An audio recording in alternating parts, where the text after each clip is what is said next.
After my husband's company became successful, he started acting different. He didn't hide the fact that he was seeing another woman. When I confronted him about it, he just laughed at me. "You don't make any money, so you should be happy I'm supporting you," he said. "Maybe then I'll think about getting a job." I told him I would find a job myself, and he just laughed and said I could do whatever I wanted. So I got a job at his parents' company, and that's when I decided to get back at him. My name is Karen, and I'm 34 years old. My husband Michael is 36 and runs a printing company. We used to work at the same place. I did illustrations and he worked in sales.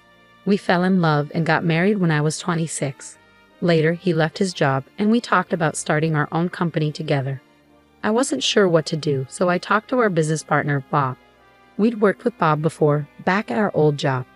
He was the CEO there and had his hands in lots of different businesses, especially dealing with advertising.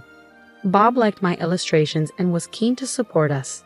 He even put some money into our new venture. "I really like Karen's drawings," he said. "I'm grateful for her talent. Together, we'll make this company a success." I told Bob that I was on board, and we started running the company together. At first, things were tough. We lived in a small apartment, but once the company started doing well, we could afford to move into a fancy condo. That's when my husband asked me to stop working and focus on being a homemaker. "I'll find someone else to do the illustrations. I want you to support me," he said. I felt like I had to go along with it, but I knew I had to tell Bob about what was happening. He had invested in our company, so he deserved to know. "I'm really sorry, but I have to stop doing the illustrations," I told him. Bob seemed genuinely upset. "I'll miss seeing your drawings, Karen. If you ever want to start again, just let me know. I'll always be here to help." "Thank you so much," I said gratefully. So I started focusing on being a homemaker to help my husband out. But I couldn't give up drawing completely, so I started sharing my illustrations as a hobby on Instagram. People really liked them, and it became my little secret joy. Even though I stopped working, my husband's company kept growing. Our life got better too. He got a new car, and he started buying expensive suits from famous brands.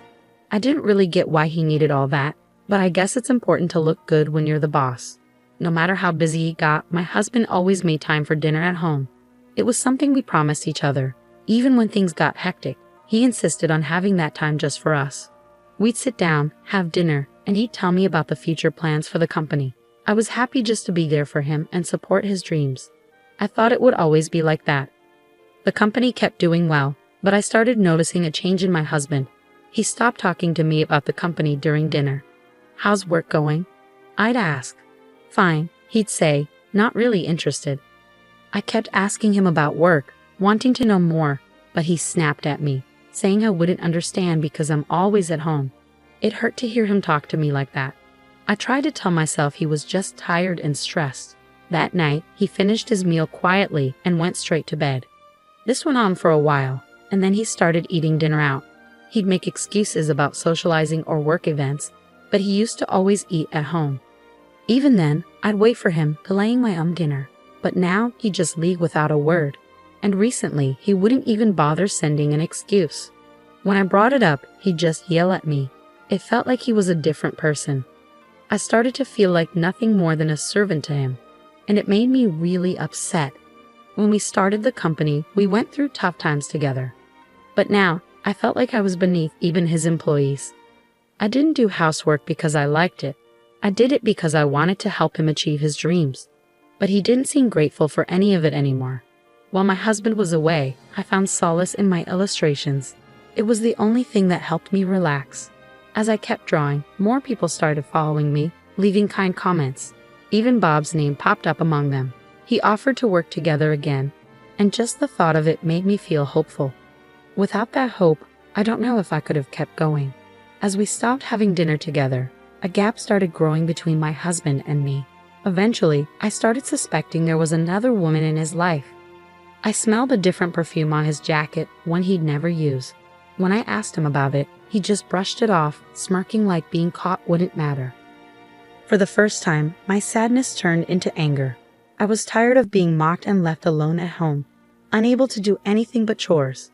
I felt anxious about being left behind by society. My friends envied me, but they didn't understand. Even my parents laughed it off as a fancy worry. I had to face this problem alone. Then, one day, my husband came home drunk. I took care of him and put him to bed, but I noticed a lipstick mark on his shirt. There was no way he'd have that mark for no reason. It was like a message from the other woman, a declaration of war. Finally, I had proof of his cheating. The next day, I confronted him with the shirt. "Where were you last night? And what's this kiss mark?" I demanded, pointing at the mark on his shirt. My husband looked surprised by the kiss mark, but didn't seem bothered by my questions. "I was out with friends at a bar. It must have happened then, right?" His tone was dismissive. "You'd have to take off your jacket for that to happen. Didn't you notice?" I said I don't remember, he continued, suddenly standing up. His hand came down hard on my cheek in a sharp slap. Stumbling backward, I struggled to process what had just happened. All I felt was a burning pain on my cheek. "When will you get it? Who do you think is providing for us?" My husband's words pierced the air as he walked away, leaving me behind with tears streaming down my face. It felt like my husband didn't love me anymore. The harsh reality shattered me. After that, my husband's behavior became violent whenever he was unhappy. If he didn't like the meal I made, he'd throw the plate on the floor. "This tastes terrible. Don't you know what I like to eat?" he'd yell. "If you want to stay married to me, you better improve your cooking." Every time he erupted like this, I felt like I was walking on eggshells. "Wait, I'll make what you like," I'd beg, but he never listened. "I'll just eat out. Your food will affect my work," he'd say dismissively. I'd chase after him, desperate to fix things. "But you're never home or talk to me. How can I make something you like?" I'd asked, tears filling my eyes. Clearly irritated by my desperation, my husband clicked his tongue. "So do you want a divorce? I'm fine with it. I can manage without you, but you can't manage without making you," he sneered. "You're worthless, not making any money. You're just living off me like a parasite," he spat out, his words cutting deep into my heart. That was the moment something inside me broke. The loving and caring husband I once knew seemed gone. "I'll find a job," I declared, my voice shaking with determination. "What? What are you talking about?" My husband laughed, his tone dripping with scorn. "Who would hire someone as useless as you?" I gritted my teeth, trying to contain my anger. I couldn't let myself lose control and end up facing more abuse. Since I couldn't fight back physically, I had to find another way to stand up for myself. "Fine, do whatever you want," my husband sneered. "But don't forget about your house chores with your measly income. I won't tolerate neglect." As soon as he left, I sprang into action. I hired a detective to gather evidence of my husband's affair. It didn't take long before I had plenty of photos showing him with other women, drinking, and going into hotels together. 1 week after gathering the evidence, I went to a fancy restaurant on the top floor of a hotel. I wore my best clothes, but I couldn't shake the feeling of being out of place among the wealthy clientele. Bob was already at the table when I arrived. "I'm sorry for being late," I said nervously. "Don't worry at all, Karen. I've been looking forward to our meeting," Bob said warmly, motioning for me to sit. "Waiting for you was no trouble at all."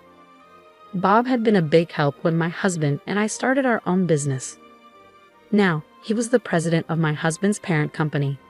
"Thank you for supporting us when we went independent," I said gratefully. "I was surprised when you and your husband decided to go independent, but since we've worked together for so long, supporting you financially was a no-brainer," Bob replied. "It seems like your company is thriving, thanks to your efforts." Bob's expression turned serious as he spoke. "But today, let's focus on you accepting my invitation, all right?" he said, offering a reassuring smile. "Yes, of course," I said, sitting up straight and returning his greeting. Bob had always been a big fan of my illustrations. He backed us financially when we decided to go independent because he believed in what I could do. He was also the one person who encouraged me not to give up my career to become a homemaker. We lost touch for a while, but he found me on social media and reached out, I explained. We started talking again through email and text messages. "But you always understood my illustrations so well, didn't you?" I asked, hoping to confirm our shared understanding. "I've always been a fan of your work, and I'm really happy you didn't give up on illustrating," Bob replied warmly. "But I never expected you to accept my offer to join my team." Bob had offered me a job as an illustrator before, but I turned him down because of my household responsibilities. Still, he kept reaching out to me, and it was only a week ago that I finally agreed to join him. In a conversation with my husband, Bob seemed hesitant at first, but then he looked me straight in the eyes. I hate to say this, but Michael's company has a pretty bad reputation. What? Really? I was shocked. Everything my husband told me about his job seemed positive, so this news from Bob caught me off guard. I've been working with him for a long time, but ever since the business started growing, the quality of work has gone down. Bob explained. Deadlines are missed, mistakes happen, and he doesn't seem to take responsibility for it. Is this reputation widely known? Well, with his company growing so fast, it's bound to attract attention. But now, it's the wrong kind of attention. There are even rumors about him getting involved with a shady group, Bob said, his tone serious. I had no idea, I admitted, realizing how little I actually knew about my husband's business. Trying to change the subject, Bob said cheerfully, anyway, you'll be creating illustrations for us now. No need to outsource anymore. It's a big win for our company. I really appreciate you being flexible and understanding about my family situation, I said, feeling grateful. It's okay. We don't believe in overworking our employees anyway, Bob said with a reassuring smile. And so I started my job with Bob. My role was solely focused on creating illustrations, so I didn't need to go into the office. Bob allowed me to work from home, which meant I could balance my work with my household responsibilities. Drawing, something I truly loved, brought me so much joy. It had started as a hobby, but now I was thrilled to be working on commissions. As I was working one day, I heard the door slam loudly. When I went to investigate, I found my husband standing there, his eyes filled with rage. You traitor, he suddenly spat out. I was caught off guard by my husband's sudden outburst. To think my own wife would steal my job. That's when it hit me. The reason for his anger became clear. Since I started working with Bob, I began getting contracts with other companies. Thanks to Bob's recommendations, I managed to secure deals smoothly, and most of these companies were partners with my husband's business. This was my way of getting back at him. It must have been frustrating for him to have jobs taken away by the very person he underestimated. You don't have any right to say anything to me. I've just been doing my job, and you gave me permission, I said calmly, meeting his rage with determination. My husband's anger burned in his eyes, but I didn't back down. Go ahead. Hit me if you want. I'll call the police, I declared firmly. The police? My husband's anger seemed to lessen a bit at the mention of law enforcement. My company is failing because of you. What are you trying to do? He shouted, desperation edging into his voice. It's not my fault, I replied calmly. I retrieved the divorce papers and handed them to him. We're not husband and wife anymore. Don't be absurd. You're divorcing me because my company is failing. You're just after my money, he accused, his words dripping with bitterness. I could have divorced you at any time, but I thought now was the right time. I have a lot of work now, and I'm making money, I retorted, showing him the evidence of his affair. My husband, hearing everything, fell to his knees and begged, please, please. The company is in trouble. I can't handle compensation or a divorce on top of everything. Please support me. Everyone else has abandoned me as soon as they found out the company was struggling. You're the only one who hasn't. I didn't listen to his desperate plea. I left the house with only my work tools and a change of clothes. The next time I returned was to pick up my belongings after the divorce was finalized. My husband's company was making mistakes left and right, and no one wanted to work with him. He spent his days begging to pay me compensation. Meanwhile, I started living on my own, making a living from my illustrations. I became quite wealthy, but I never forgot my integrity, using my ex-husband's actions as a lesson in what not to do.